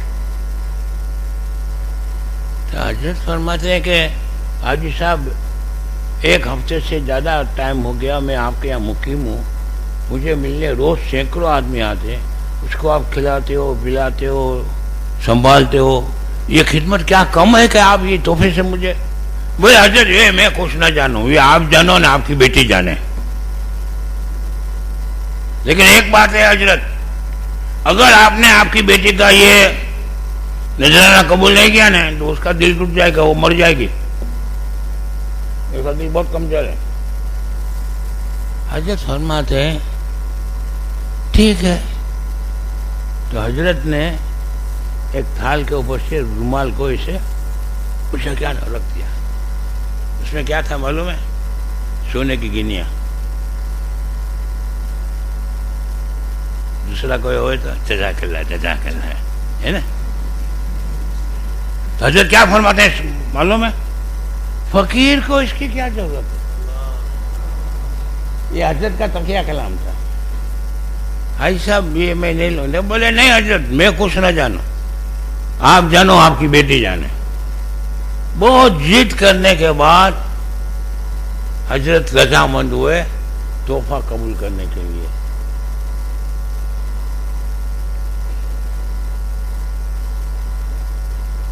तो हजरत फरमाते हैं अब मैं इसका मालिक हो गया। आज अखलाक को अरे हजरत इसके क्या मालिक, ये पूरी हवेली का आप मालिक, हमारे आप मालिक, हम आपके गुलाम। ये हजरत मैं वो बात मत करो, ये जो थाल है इसमें जो नकद है, कुछ कपड़े थे, कुछ अलग अलग चीजें थी, कुछ जो इसका सबका मैं मालिक हो गया। बोला हजरत आप मालिक, आप मालिक, आप मालिक। हजरत फरमाते के लाओ वो सोने की गिन्नी वाला थाल लिया हजरत ने और फरमाया मैं इसका मालिक हूं, देखो अब हाजी अखलाक हुसैन इस माल का मालिक होने के नाते अब मैं ये तुमको जिम्मेदारी देता हूं कि जाओ इसको गरीबों में बांट दो। तो जब भी हजरत दारुल उलूम का किसी का चंदा होता था तो सबसे पहला नजराना हुजूर मुफ्ती आजम, यहाँ से बात चली ना, ताजुल शरिया वाली बात चली ना, देखो भूला नहीं ना मैं। ताजुल शरिया गए थे नागपुर के अमजदिया के जलसे में, तो वहाँ चंदा हो रहा था, तो सबसे पहले हुजूर मुफ्ती आजम ने चंदा दिया, फिर स्टेज पे चंदा हुआ, मजमे में चंदा हुआ। तो सरकार ताजुल शरिया फरमाते हैं कि मैंने यूं हाथ डाला ना तो जेब खाली थी। वजह क्या हुई थी कि जलसे में पहुंचने के लिए जल्दी जल्दी में मैंने अपना बटुआ अपने सूटकेस में रख दिया था। देखो खुद सरकार ताजुल शरिया का है, मेरे पास उसका राइटिंग में भी है, वो किताब में हवाला। तो सरकार ताजुल शरिया मन में सोचते हैं कि अगर काश मैं वो मेरी बेटी से वो बटुआ साथ में लेता ना तो मैं भी कुछ नजराना देता। बस मेरा ख्याल आना था कि चंदा, मैंने किसी को कुछ कहा नहीं, मेरे मन में सोचा। तो हजरत ने चंदा वाले को ला, इधर आओ। हजरत ने 200 रुपये निकाले, ये अख्तर मियाँ की तरफ से है। क्या कष्ट था हजरत, इतना दूर तक हजरत देखते थे, लेकिन ला खौफुन अलैहिम वला हुम यहज़नुन की जिंदा तस्वीर थे। मैं आपको वाकया बताता हूँ, आप लोग जामजोधपुर तो गए होंगे, जामजोधपुर सीधा जाते हो, वहाँ 3 पाटिया आता है। 3 पाटिया से अगर लेफ्ट मारोगे तो एक गांव आता है वेराड, वेराड के बाद लालपुर आता है। ये वेराड गांव पूरा पटेल लोगों का गांव है, और उस इलाके में जितने भी देहात हैं पटेलों के, कोली के, वहाँ 2-5 घर तो मुसलमान के होते हैं, हजाम के होते हैं, इसके होते हैं, लेकिन वेराट गांव ऐसा है वहाँ आपको एक मुसलमान का घर नहीं मिलेगा। और गांव के बीच में से रोड निकलता है, और बिल्कुल रोड से लगी हुई एक स्कूल है। हजरत पोरबंदर आए थे, और पोरबंदर से इनको जामनगर ले जाने के लिए जनाब अब्दुल रहीम खान भाई, जो आज जामनगर में सुन्नी मुस्लिम जमात के प्रमुख है, हुसैन भाई एरंडिया, उसके दादा अब्दुल रहीम खान भाई पिंजारा कौम के थे, वो हजरत को बहुत चाहते थे। और ये पोरबंदर की जो जेटी है ना, इनके लड़के थे कासम भाई एरंडिया, इन्होंने बनाई है। बहुत बड़ी पार्टी थी। इसके बाद अफजल कार थी, तो वो गाड़ी लेने भेजी थी। मुजीब अशरफ साहब भी साथ में थे, अल्लाह इनको गनी के रहमत करे। बाबू भाई हजरत के खादिम वो भी थे। और बराबर जब वेरार गांव में गाड़ी पहुंची ना, तो स्कूल छूटी। तो बच्चे दौड़ते दौड़ते दौड़ते रोड क्रॉस करते हैं ना, एक बच्चा गाड़ी की जद में आ गया, जद में आ गया ना, हड़फेट में आ गया, गुजराती में बोले हड़फेट में आ गया। और क्या हुआ मालूम है, आगे का जो बम्पर होता है ना, उससे टकरा कर इतना ऊंचा हुआ। अब वो गांव आज भी आप देखोगे ना, तो दोनों तरफ नीम के, पीपल के दरख्त हैं, और उसके इर्द गिर्द वो ओटे बने हुए हैं। वहां पे पब्लिक बैठी होती है, नवरी बाजार बैठे जो रहते हैं। तो ये हादसा हुआ ना, तो सब दरख्त के वाले दौड़ के आए। तो जो लड़का गाड़ी से टकराया था ना, वो रोड के करीब खड़ा था इसे। तो वो आके लड़के को देखते हैं, बेटा लाइगुस कुछ लगा है? वो लड़का यूं करता था। तो बोलते कि यार हमने देखा इतना उछला, आटलो ऊंचो वीडो ने कहीं नहीं लगा, उन्होंने कहना कुछ नहीं लगा। बोले नहीं। इतने में एक पटेल बुढ़ा था, उसने गाड़ी के अंदर में हुजूर मुफ्ती आजम इनको देख लिया और कहते अरे आज बापू यही बुजुर्ग थे, मैंने मेरी आंखों से देखा। जब बच्चा उछला ना तो इसने पकड़ के रोड के किनारे पे रख दिया।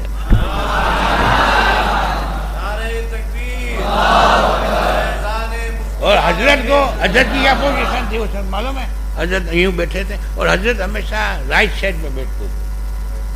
आजकल आदमी पसंद करते लेफ्ट साइड, एक्सीडेंट हो तो सेफ्टी रहे इसके लिए, लेकिन हमेशा हजरत ड्राइवर के पीछे वाली सीट पे बैठते थे। और हजरत की क्या पोजीशन थी मालूम है? आंखें बंद,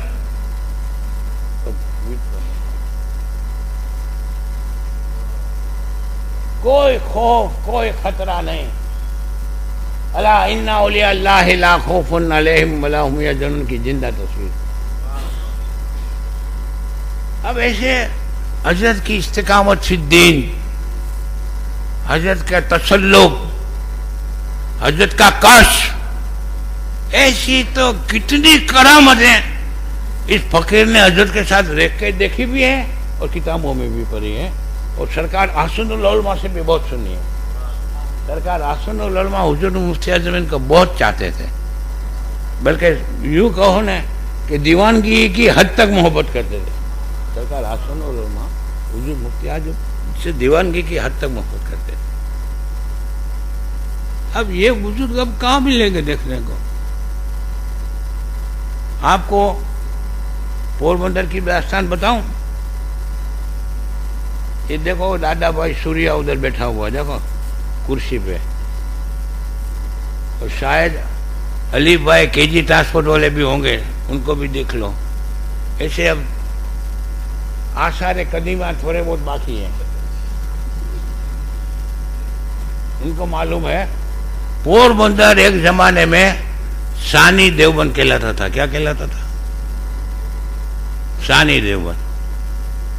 और दारुल उलूम देवबंद का सदर मुदरिस मौलवी हुसैन अहमद मदनी 12 साल तक 12वीं शरीफ में तकरीर करने के लिए आया है। और जमात खाना है ना, मेमन जमात खाना, यहाँ इसका स्टेज लगता था। और बैक वक्त पोरबंदर में 12 देवबंद के आलिम रहते थे। कितने? और उनका खासुल खास शागिर्द में था। एक जमाना यह था कि आला हजरत का सबसे बड़ा कट्टर दुश्मन में था।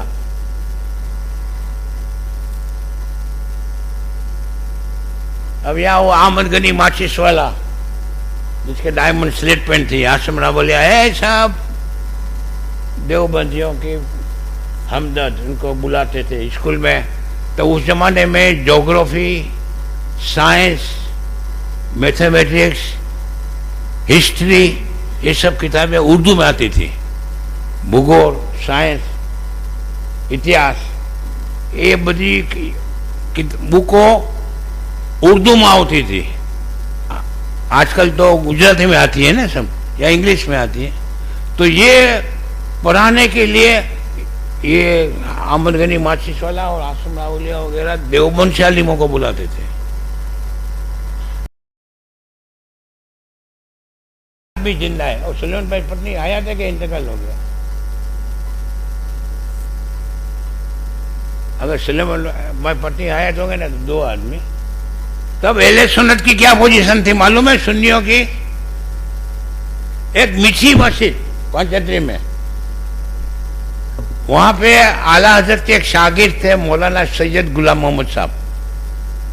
इस शीतला चौक में सैयद जाफर अली बाबू है ना, इनके बहन हुई। अल्लाह ताला इनकी कब्र पर अपनी रहमतों के बेशुमार फूल नाजिल फरमाए। टनाटन सुन्नी थे। तो वो एक बिछी मस्जिद है ना, अहले सुन्नत अहले फितना की मस्जिद कहलाती थी। क्या कहलाती थी? और यहाँ कुछ बरकाती हजरात थे, सरकार ताजुल उलमा के मुरीदीन, और कुछ हुजूर शेब से अहले सुन्नत के मुरीदीन। इसमें अभी एक आदमी जिंदा है, वो अहमद भाई खत्री है ना, अहमद भाई खत्री, रजवी एम्ब्रॉयडरी वाला, वो नूरी रेस्टोरेंट के सामने। और इब्राहिम भाई पत्नी जिंदा है कि इंतकाल हो गया मुझे मतलब। एक वो इब्राहिम भाई पत्नी, 2 एक मूसा दल, उसके वालिद यूसुफ भाई आरी भरत वाला कहलाता था। ये एक मोहम्मद हुसैन भाई खत्री, तैयब खत्री, ये सब 10-12 आदमी एले सुन्नत एले फितना के नाम से मशहूर थे। और मुझे बराबर याद है कि जब मैं निकलता था ना तो मुझे देख के बोलता था, या गौस अलमदात खबीस आवियो मर्दोत इब्लिस चेला वचेता, मेरे को देख के बोलते थे। और हकीकत ये बोलते थे, सही बोलते थे। लेकिन अब ये मैं दास्तान कभी मौका ही का तो सुना होगा, क्योंकि ये दास्तान, और मैंने मेरी जिंदगी में हुजूर मुफ्ती आजम इनको पहली मर्तबा ख्वाब में देखा है। तब मैं पहचानता भी नहीं था कि ये मुफ्ती आजम है।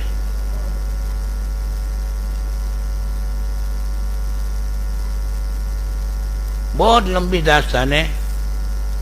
यहां तक कि मेरी वालिदा मेरे को बोलती थी कि मुंह फिरी हुई है, यानी मुंह फिर गया है, क्योंकि हमारे घर में नियाज पकती थी ना तो मैं नहीं खाता था। मेरी माँ को बोलता था कि माँ गोश्त पक कहाँ कह गए कि मेरे बाद मेरे नाम की नियाज पकाना। मैंने बोला बताओ कहाँ है। मेरी माँ से मैं मेरी वालिदा मरहूमा से मैं दिल कहता था, तो मेरी वालिदा कहती थी कि ये मुँह फिर गया है। फिर गया समझते ना, ये पोजीशन थी। लेकिन और हुजूर मुफ्ती, आज मुफ्ती आजम की तो बात जाने दो, ताजुश शरिया की भी बात जाने दो, कायदे मिलत अरशद रजा साहब की बात भी जाने दो, बल्कि अरशद रजा के जो शहजादे हैं ना हुस्साम मियां, उसको पोरबंदर में लाओ तो आदमी में झगड़े हो जाएंगे। वो बोलता है कि मैं मेरे घर पे रखूंगा, वो बोलता है कि मैं मेरे घर पे रखूंगा। इतनी खींचातानी हो जाएगी। आज बरेली की वो अकीदत। लेकिन एक जमाना ये था कि हुजूर मुफ्ती आजम हिंद का पोरबंदर में आना मुमकिन नहीं था। तो रानाओं में मरहूम अबू बकर मूसार वो बुलाए थे। अब लंबी दास्तान है, टाइम भी हो रहा है, इंशाल्लाह कभी हो तो बताऊंगा। तो वो सिर्फ एक वक्त की नमाज के लिए, मगरिब की नमाज के लिए राना वाव से, वो बड़े बासर आदमी थे, हजरत मुफ्ती आजम इनको मीठी मस्जिद में लाए थे। तब ये पोजीशन थी कि किसी के घर पे हुजूर मुफ्ती आजम इनको ठहराना मुमकिन नहीं था। और मौलवी आया, मौलवी अब्दुल्ला गेहूं की रोटी, मौलवी इदरीस सहारनपुरी, मौलवी अब्दुल मजीद देवबंदी, मौलवी हाफिज इस्लाम, ये सुन्नी मस्जिद में इमाम था। और वो पोरबंदर का जो माहौल था, आप सुनोगे तो आपका दिमाग काम नहीं करेगा। मौलवी अब्दुल मतीन, मौलवी मंसूर, ये मौलवी इब्राहिम सिंगरे वाला सिवानी, एक वो मौलवी अहमद ऐबा ने अभी 5 साल पहले उसको टपका नहीं दिया। ये 12 आलिम देवबंद के रहते थे। और आला हजरत सरकार का नाम लेना इस शहर में गुनाह अजीम था। लेकिन कुर्बान जाओ, बस मुफ्ती आजम इनका कदम आया, मेरी दिल की दुनिया बदली, मैं मुरीद हुआ। फिर देखो ये दादा भाई को और हाजी अली मोहम्मद खत्री को, ये वहाबी मौलवियों को मैं पत्थर मारने के लिए मैं भेजा करता था। बराबर है। और एक लड़का खालिद करके लड़का था, उसको मैं भेजता था कि जाओ पत्थर मार के मैं बैठा हूँ। तो ये देख हमारे दादा भाई अल्हम्दुलिल्लाह, ये बड़ा मुजाहिद है। आज बुढ़ा नजर आता है, लेकिन ये बुढ़ा शेर है। शेर बुढ़ा हो गया तो अभी शेर ज रहेगा। एक मरहूम हाजी अली मोहम्मद साहब का इंतकाल हो गया, एक खतरी खालिद करके था।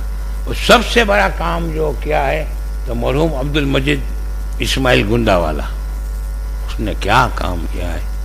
जब हमने होश संभाला तब यहाँ के लोकल सियासी मालदार जी इक़्तिदार, अब नाम गिनाऊंगा ना तो आपको बुखार चढ़ जाएगा कि ऐसे बड़े बड़े लोग जो वहाबियों के हिमायत में थे। लेकिन कुर्बान जाऊं, मुफ्ती आजम इनकी निगाह इनायत पोरबंदर पे क्या पड़ी है कि आज पोरबंदर, एक जमाने में पोरबंदर सानी देवबंद कहलाता था। ये हुसैन अहमद मदनी 12 साल तक आया, रांदेर से मौलवी अहमद अशरफ रांदेरी, ये पंचटी में आता था, हाजी अहमद सुन्नी वाला के यहाँ। ये मौलवी ख्वाजा हसन निजामी, वो आता था इधर मेमनवाद में, जादूगर। और स्कूल के अंदर में सब किताबें देवबंदियों की पढ़ाई जाती थी। स्कूल की लाइब्रेरी में तब एक हमारा अखबार था माहनामा तैयबा, वो नहीं आता था तब, आबे हयात आता था, फिर एक आता था अल इस्लाह आता था। ऐसे अखबार और सब वहाबियत का कितना होल्ट था कि अल्हम्दुलिल्लाह ये दादा भाई अब्दुल मजीद भाई आज हम लोगों ने जब जिहाद शुरू किया है, मैंने भी बहुत मार खाई है भाई, बहुत मार खाई है मैंने अल्हम्दुलिल्लाह। और मैंने कहा कि अल्लाह ताला उस मार के सदके में जहन्नम की मार से बचा देवे। लेकिन ये सब करम हुजूर मुफ्ती आजमीन का। अगर हुजूर मुफ्ती आजमीन न होते तो आज इस शेर की क्या हालत होती अल्लाह जानता है। लिहाजा सिर्फ इतना बताना है कि यहाँ की पुरानी वहाबियत, देखो मैं आपको बताऊं, मैं चैलेंज के साथ बोलता हूं, मैं किसी के बाप से डरता नहीं हूं, कि यहाँ की पुरानी वहाबियत सुलह कुलियत के नाम से अभी भी बिल पिला रही है। बहुत से लोगों को अच्छा नहीं लगता, लेकिन अल्हम्दुलिल्लाह मेरा पीर जोरावर पीर है। कैसा पीर है? जोरावर पीर है। और जब तक हुजूर मुफ्ती आजमीन फिर तो कई मतलब आए दुनिया से में रहे, तो हमेशा पोरबंदर पे निगाह करम रखी। फिर सरकार मुफ्ती आजमीन के बाद तो ओहो, ताजुश शरिया ने तो फेज के गिलास नहीं डाले, फेज की बाल्टियां भर भर के पोरबंदर पे डाली हैं। माशाल्लाह, अल्लाह ताला इनकी कब्र अनवर पे अपनी रहमतों के बेशुमार फूल नाजिल फरमाए। सरकार ताजुश शरिया ने जो पोरबंदर पे निगाहें की है और इतना फैज बटोरा है, अल्हम्दुलिल्लाह आज पूरे गुजरात में नहीं, पूरे इंडिया के अंदर में आपको पोरबंदर जैसा मुतसल्लिफ सुनने नहीं मिलेगा जहाँ एक भी वहाबी नहीं है। अल्हम्दुलिल्लाह, ये सब फैज है हुजूर मुफ्ती आजमीन का। और फिर मुफ्ती आजमीन के पर्दा करने के बाद सरकार ताजुश शरिया का। लेकिन मुफ्ती आजमीन और सरकार ताजुश शरिया ने अपना जिंदगी का कोई आइन था, कोई मकसद था, तो एक ही था, मसलक के आला हजरत। और मसलक के आला हजरत में किसी की रियायत नहीं चलती। जो रसूल पाक का दुश्मन है, बारगाह रिसालत का गुस्ताख है, कुरान कहता है ला तजिद कौमन युमिनूना बिल्लाहि वल यौमिल आखिर युवाद्दूना मन हादल्लाह व रसूलहु वलौ कानू व इन कानू आबाहुम अव अबनाहुम। कुरान कहता है कि जो अल्लाह और अल्लाह के रसूल का दुश्मन है, उनके साथ मोमिन कभी भी नरम सलूक नहीं रखेगा, चाहे उसका बाप हो, चाहे उसका बेटा हो, चाहे इसका कोई भी रिश्तेदार हो।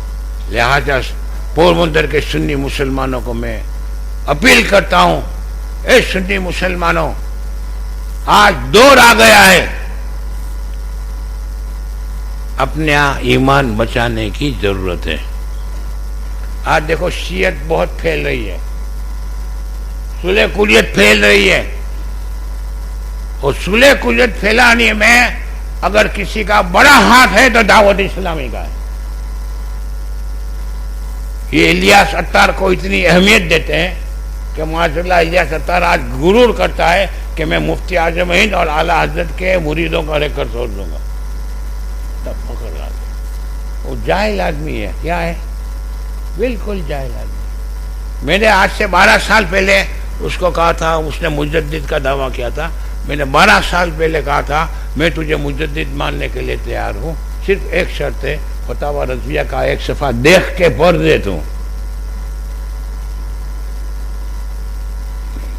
लेकिन क्या है, बस इस्लाह इस्लाह इस्लाह इस्लाह। अरे इस्लाहाबाद में फजीलत फजीलत कहते ना भाई, फजीलत बाद में, पहले तो अकीदा। अकीदे के बाद मसाइल, और मसाइल के बाद फिर फजाइल। ये लोग उल्टा चलते हैं। अभी आप एक बिल्डिंग बना रहे हो और कॉन्ट्रैक्टर को बुला के कहो कि देखो ग्राउंड फ्लोर पे दुकान बनाने की है, पहले माले पे ऑफिस बनाने की है और दूसरे माले पे मेरे रहने का घर बनाना है। तो अभी मैं जो रहता हूँ ना वो घर मैंने बेच दिया है ना, तो ऑफिस है और दुकान वगैरह बाद में बनाया करेंगे, तुम मेरे पहला सेकंड फ्लोर का मेरा रहने का मकान बना दो। तो कहेगा पागल हो गया है क्या? जब तक फाउंडेशन नहीं होगा ग्राउंड फ्लोर। अब ये लोग उल्टा चलते हैं, फजीलत फजीलत फजीलत। अरे फजीलत बाद में। अब फजीलत की मैं आपको मिसाल दूं। एक हदीस है कि हुजूर सल्लल्लाहु अलैहि वसल्लम फरमाते हैं कि अमामे के साथ पढ़ी गई नमाज बगैर अमामे की नमाज से 70 गुना ज्यादा सवाब होता है। 70 टाइम। कितना फजीलत आ गई फजीलत। अब फजीलत कब वैलिड है? मसाइल की रियायत होवे तो। अगर मसाइल की रियायत नहीं है तो फजीलत की कोई अहमियत नहीं। अब अमामा पहनकर नमाज में आपको 70 गुना सवाब मिलता है। अब कोई आदमी अमामा बांधे और नीचे बाजमा के बजाय हाफ पैंट चड्डी पहन कर आवे, घुटने और अल्लाह अकबर के, उसकी नमाज होगी? नहीं होगी। जब नमाज ही नहीं होगी तो फजीलत कहां से मिलेगी? तो फजीलत बाद में, फजाइल बाद में है। इसके पहले मसाइल और इससे पहले अकीदा। अब ये लोग दावत इस्लामी के संविधान में लिखा हुआ है कि बदमज़हबों का रद्द नहीं करना चाहिए। क्या बोलते हैं? और सरकार आला हज़रत रज़ी अल्लाह तआला अन्हु फतावे रज़िया में फरमाते हैं कि वह बदमज़हबों का रद्द करना ये फर्ज नहीं, फर्ज आज़म है, सबसे बड़ा फर्ज है। तो आज के दौर में बदमज़हबों का रद्द करो। और बदमज़हब का रद्द बहुत को बुरा लगता है, सुले कुलियों को बुरा लगता है।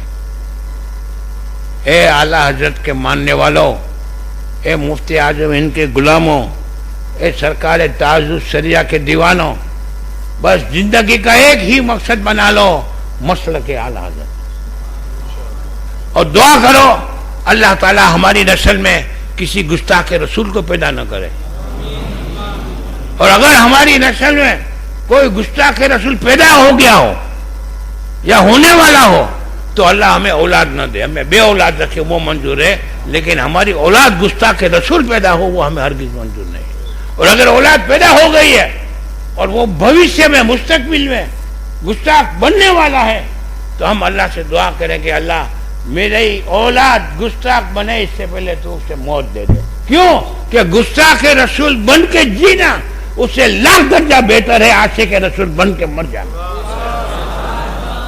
बस दुआ करो अल्लाह ताला हमें जिंदगी के आखिरी सांस तक मसलक के आला हजरत पे कायम रखे और इसी मसलक के बरहक पर कायम रहते हुए मदीना तैयबा में ईमान की मौत अता फरमाए और मदीना तैयबा की मुकद्दस सरजमीन में दफन होने की अल्लाह शहादत नसीब फरमाए।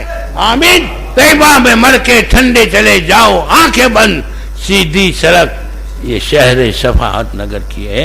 वमा अलैना इल्लल बलाग व आखिर दावाना अल्हम्दुलिल्लाहि रब्बिल आलमीन। कुल का वक्त हो गया है।